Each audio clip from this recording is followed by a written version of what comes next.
특별히 오늘은 우리가 평상시에 다뤄보지 못했지만 나라 사랑을 생각하게 될 때 큰 의미가 있겠다 싶어가지고요, 한글 사랑과 우리 개신교 기독교인들의 신앙운동이 어떻게 이어졌는지를 오늘 말씀을 통해서 은혜를 나눠보려고 그래요. 세계 최초의 한글이 여러분 훈민정음이라는 건 혹시 아시죠? 이것이 우리 복음하고 얼마나 연관관계가 있는지 많이 들어보지 못하셨을 것 같아요. 정음이란 말은 바른 소리라는 말입니다. 복음이라는 말은 여러분 하나님의 복된 소식인 줄로 믿습니다. 그런데 이 복음이 어떻게 역사하기 시작했느냐? 복된 소식이 여러분 바른 소리를 만나게 되면서 놀라운 역사가 일어나게 되는데, 세종대왕께서 한글을 창제하셨을 때가 1443년이거든요. 그런데 여러분 놀랍게도 이 한글은 대접을 잘 받지 못했습니다. 왜 그랬냐면 기득권을 가지고 있었던 양반들이 새롭게 한글을 배우는 백성들이 많아지면 자기들의 기득권을 뺏길 것 같아서 한글을 언문이라고 얘기하고 뭐라고 얘기했냐면 아랫글이다라고 얘기했고요. 그 아랫글이라고 하는 말은 한문 아랫글이라고 하는 말이었고요. 여자들이나 쓰는 암글이다. 이렇게 하나님께서 우리에게 주신 놀라운 훈민정음을 폄훼하는 일들이 있었는데, 한국 개식교의 역사가 시작되는 때가 언제였냐면 1884년에 감리교 미국 선교사님이었던 맥클레이 선교사님이 고종으로부터 대한민국 선교를 윤허받습니다.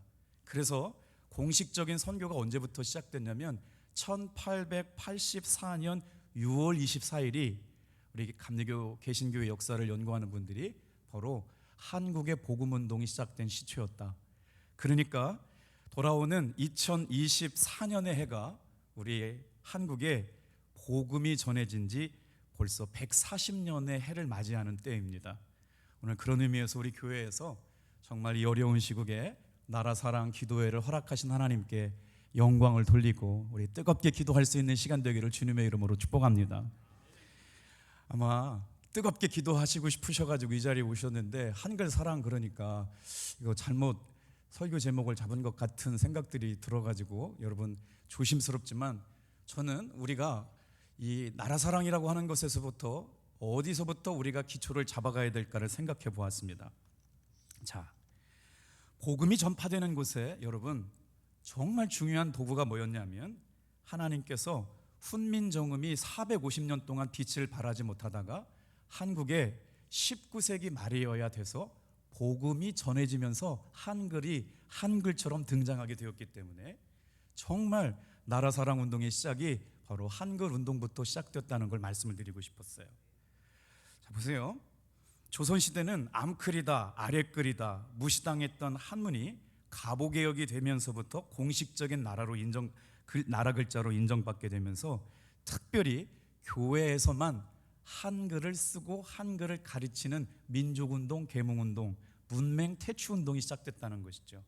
그래서 선교사들은 한글을 번역하는 일에 정성을 다했어요. 왜 그러냐면 조선의 복음을 전하기 위해 가지고요, 한글을 성경으로 번역하는 일들이 450년 동안 한글을 창제됐던 훈민정음을 만들었던 세종대왕 이후로부터 연구되지 않다가 우리 민족이 하지 못했던 걸 누가 만들었느냐면 우리 민족에게 복음을 전하러 왔던 게일이라고 하는 선교사가 여러분 성경을 번역하기 시작되면서 한글운동과 나라사랑운동과 복음운동이 시작된 줄로 믿습니다. 한글이 얼마나 우수하냐면요, 24자음과 모음으로 이루어져 가지고 11,000개의 음운을 만들어낼 수가 있어요.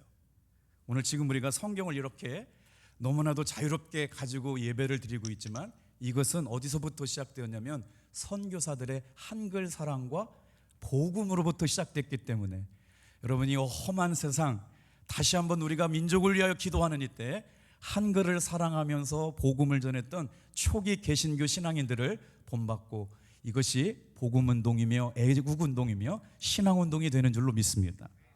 볼까요? 1997년 훈민정음은 세계 기록 유산으로 등재받습니다.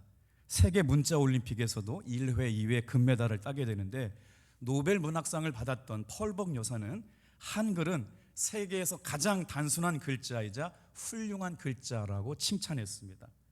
자, 그리고 오늘 말씀을 준비하면서 게일이라고 하는 선교사님은 뭐라고 말했냐면요, 이렇게 놀라운 얘기를 했습니다. 다 같이 한번 따라해 볼까요? 세종대왕은 하나님께서 보낸 선지자다. 여러분, 선뜻 동의가 됐어요? 세종대왕이 하나님께서 보낸 선지자라니요? 그런데 그거는 우리나라 사람이 얘기한 게 아니라 대한민국에 오셔가지고 처음으로 성경 번역 운동에 참여했던 게일이라고 하는 선교사가 한국 사람들에게 복음을 전하기 위해서 한글을 연구해 봤더니 이것은 하나님께서 대한민국 민족을 사랑하셔서 하나님이 한글을 창대하신 세종대왕을 이 땅에 보내신 것은 하나님의 은혜요, 선지자 같은 역할을 했다 그런 거예요. 무슨 말이냐면 한글은 창제되고 지금까지 제대로 대우받지 못했고요. 왜 그러냐면 한문이 중심된 사회였기 때문에 사람들이 그렇게 한글을 중요하지 여기지 않았다라고 하는 거예요. 자, 첫 번째로 한번 따내 볼까요?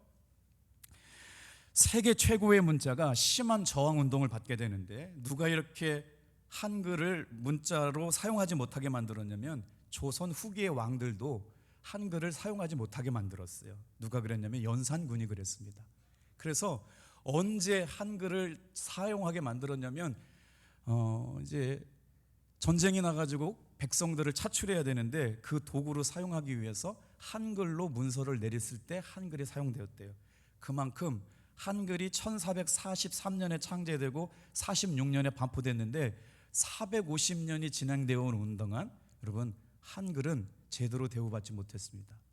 19세기가 되면서부터 어떤 일이 시작되냐면요, 자 보세요. 로스 선교사라고 하는 분이 중국에서 스코틀랜드에서 오신 선교사님이 만주에서 한글로 성경을 번역합니다. 이게 언제냐면 1876년에 있었던 일이에요. 그래서 여러분 다 아시겠지만 1885년에 드디어 한국에 복음이 전래됩니다. 많이 들어보셨던 아펜셀러 선교사님과 언더우드 선교사님이 복음을 들고 한국에 들어오시는데 이때 사용했던 성경이 바라면 존 로스 선교사님이 썼던 성경을 가지고 대한민국에 복음을 전하러 들어오게 되는데 한글을 연습해가지고 이 땅에 복음을 전하기 시작했다라고 하는 거예요. 자, 그러면서 이제 한글이 1889년에 주시경이라고 하는 선생님을 여러분 기억해 보셔야 되는데 기독교에서 설립한 배제학당에 들어가면서 한글을 공부하기 시작하고 1896년에 대한민국 처음으로 어떤 일이 생겼냐면 서재필하고 언더우드 박사가 독립신문을 만들어서 지금까지 대한민국에는 한글로 된 신문이 한 번도 존재한 적이 없었는데 한글 신문이 창제되는 일들이 바로 우리 기독교 복음 안에서 시작되게 되었습니다. 자, 이제 이거부터 어떤 일이 시작하냐면요, 교회를 가야 한글을 배우기를 시작하게 되었어요. 교회를 가야 글을 깨치기 시작하게 되면서 한글 운동이 복음 운동이 시작되었고 복음 운동이 나라 사랑 운동이 된 줄로 믿습니다. 그러니까 어떤 일이 일어나냐면 자연스럽게 글을 배우고 싶은 사람들은 교회를 가게 된 거예요. 교회에 갔을 때까지 그때 당시만 해도 유교의 풍습이 젖어가지고 여자들은 글을 배우면 안 된다. 그런데 자유롭게 와서 한글을 배우고 신앙을 배우고 신문물을 배울 수 있었던 것이 바로 교회였다라고 하는 것이죠. 교회만큼은 한글로 된 성경과 찬송을 불렀고 기독교의 성들에게 복음을 전할 수 있는 기회가 열리면서 한글 복음 운동이 개신교 신앙운동 선교사들과 우리 초기 신앙을 가졌던 믿음의 사람들이 한글을 통해서 복음을 전하는 역사가 나라사랑 운동과 이어지게 된 줄로 믿습니다. 자, 이제 1897년에 게일이라고 하는 분이 뭘 했냐면요, 한영사전이라는 걸 만들어요. 한영사전을 만들게 된 게 왜 중요하냐면요, 이때까지도 한글을 배울 수 있는 방법이 대한민국에 존재하지 않아가지고 선교사로 왔던 게일 선교사님이 조선 사람은 몇천년을 살면서 자기 나라 말도 규모 있게 배우지 못하였는데 미국 선교사가 이 책을 만들어서 어찌 고맙지 아니한가. 여러분, 한국의 복음을 전하기 위해서 했었던 선교사님들이 한영사전을 만들어 가지고 복음을 전하는 것들로 인해서 대한민국의 복음 운동이 시작된 줄로 믿습니다. 이 말씀을 드리는 이유는 우리가 한국을 사랑하고 나라를 사랑하고 민족을 사랑하는 운동이 한글서부터 시작되었다. 우리가 놓치고 살았던 민중운동이 어떻게 복음화 운동과 연결되어 되는지를 한번 고민해 볼 수 있는 시간들이 되었으면 좋겠습니다. 자, 한글날을 만든 분이 누구냐면요, 주시경 선생님이라는 분인데, 큰 글이란 말로 한글이라고 하는 말을 붙인 분이 주시경 장로님이신데, 오늘 말씀을 준비하면서 이런 생각이 들었어요. 왜 우리 감리교 운동이 굉장히 중요하냐면, 한글 복음 운동을 시켰던 그 장소가 어디냐면요, 상동 감리교회였습니다. 상동 감리교회에 굉장히 중요한 목사님이 계셨는데, 그 목사님 바로 누구였냐면 전덕기 목사님이라는 분이 그때 조선어 연구회를 만들어 가지고 주시경 선생님과 15명의 제자들을 통해 가지고 한국어를 가리키고 조선어 강습회를 만들어서 전국에 복음을 전하는 일과 한글을 복음하는 일, 계몽운동을 하는 일, 그리고 여러분 정말 문맹 퇴치 운동을 하는 것들이 우리 감리교회였던 상동 감리교회 전덕기 장로님과 주시경 장로님에 의해서 민족운동과 복음운동이 시작되었다. 오늘 우리 교회 안에 있는 훌륭한 장로님들도 이런 큰 꿈을 품고 기도할 수 있기를 주님의 이름으로 축복합니다. 주시경 선생님하고 최현배라고 하는 분이 계시는데, 이 최현배 이 선생님은 세문안 장로교회에 계셨던 장로님이시거든요. 근데 이 장로님이 하신 것이 있어요. 지금 우리가 성경을 읽고 있을 때 가로 성경을 읽고 있잖아요. 그런데 지금은 다 가로 성경을 읽고 있었지만, 이 가로 성경이 되어 있기는 다 일제의 영향을 받아가지고 세로 성경을 읽고 있었거든요. 그런데 너무 읽기가 어려우니까 처음으로 성경과 한글을 가로쓰기를 들여낸 분이 누구냐면 최현배라고 하는 장로님이신데, 이분은 세문안 장로교회 장로님이셨다는 거예요. 그러니 우리가 이 한글 사랑을 통해 가지고 복음을 전하는 것들이 감리교 YMCA에서부터 시작돼서 전 교파적으로 초교파적으로 번져갔던 일들이 바로 구국운동, 민족운동, 애국운동을 했던 우리 개신교 선교사님들과 성도들에 의해서 시작된 일인 줄로 믿습니다. 복음을 전하기 위해서는 성경을 번역했어야 됐어요. 하나님의 말씀을 전하기 위해서 그 나라의 언어로 가지고 외국인 선교사들이 성경을 복음했던 것들이 우리 대한민국의 한글 사랑과 민족운동으로 이어졌다는 것을 여러분 꼭 기억해 보시길 바랍니다. 당시 구국운동을 주도했던 지식인들은 우리말이 뭐라고 생각했냐면, 다 같이 한번 따라해 볼까요? 민족정신이다. 한글을 그렇게 귀하게 여겼던 것도 있지만, 한 나라의 민족의 정신이 어디에 담겨져 있느냐? 말과 글에 담겨져 있다라고 하는 것이었거든요. 그래서 자연스럽게 개신교인들이 복음을 전하고 하나님 나라 운동을 하고 계몽 운동을 하고 민족을 살리는 일들에 우리 개신교인들이 앞장섰던 것을 기억해 보시길 바랍니다. 초기 선교사들이 성경 보급과 수많은 운동을 통해서 대한민국에 놀라운 일들이 이루어지게 되는데, 자, 어떤 일이 있었냐면요, 1938년에 이제 일제 시대 때가 마무리되어 갔을 때였거든요. 일본이 대한민국을 통치하면서 어떤 일이 생겼냐면, 국어가 일본어로 바뀌게 되고 우리가 쓰고 있었던 한글이 조선어로 바뀌게 되는 거예요. 일제가 민족 말살 정책을 하려고 한국어를 없애고 한글을 없애고 일본어를 국어로 이렇게 바뀌어서 공부하게 시켰습니다. 그때 생겨난 일이 뭐냐면 이름까지 바꾸는 창씨개명운동이었어요. 그런데 여러분, 오직 교회에서만큼만 성경으로 한글을 익히고 목사님이 성경으로 우리 한글로 우리말로 선포를 하고 찬양을 우리 한국 가락에 맞춰가지고 찬양을 불렀었던 장소가 바로 어디였냐면 교회인 줄로 믿습니다. 그래서 우리 개신교의 역사 가운데 민족운동과 개신교 신앙운동과 민족의 부흥운동과 독립운동이 한글운동과 개신교 신앙 역사에 이어졌던 것이 아름다운 전통인 줄로 믿습니다. 그래서 기독교의 한글운동은 또 다른 애국운동이었고, 자, 그때 어떤 별명이 생겨났냐면 정동 장로교회에 이윤재라고 하는 분은 얼마나 한글로 복음을 잘 전했느냐면 한글 장로라고 하는 별명을 가졌을 뿐만 아니라, 그 다음에 강병주 목사님은 한글로 복음을 전하면서 한글 목사님이라고 하는 호칭을 받게 되었다라고 하는 거예요. 뭐라고 얘기했냐면, 나라가 발전하려면 백성이 깨어 있어야 하고 백성이 깨어 있으려면 우리 말과 글이 필요하다. 복음운동, 민족운동이 바로 한글운동을 통해서 민족의 정신을 깨웠던 생생한 간증의 역사가 있었는 줄로 믿습니다. 자, 그래서 이 일이 어떻게 시작됐냐면요, 기독교가 3.1 운동을 이렇게 영향을 미쳤을 때 당시에 인구 가운데 기독교인들이 2%, 3%밖에 되지 않았어요. 그런데 독립선언 운동서를 만들었던 16명 중에 기독교 33인 중에 우리 기독교인들이 16명이었었다는 건 다 아시죠? 자, 놀랍게도 이렇게 시작된 기독교 복음운동은 민족운동으로 가게 되면서 놀라운 역사가 일어나게 되는데, 여러분 들어보셨을지 모르겠어요. 삼천리 반도 금수강산이라고 하는 노래를 만들었던 남궁옥 장로님을 혹시 아세요? 남궁옥 장로님이라는 분이 계신데, 저분은 어떤 분이었냐면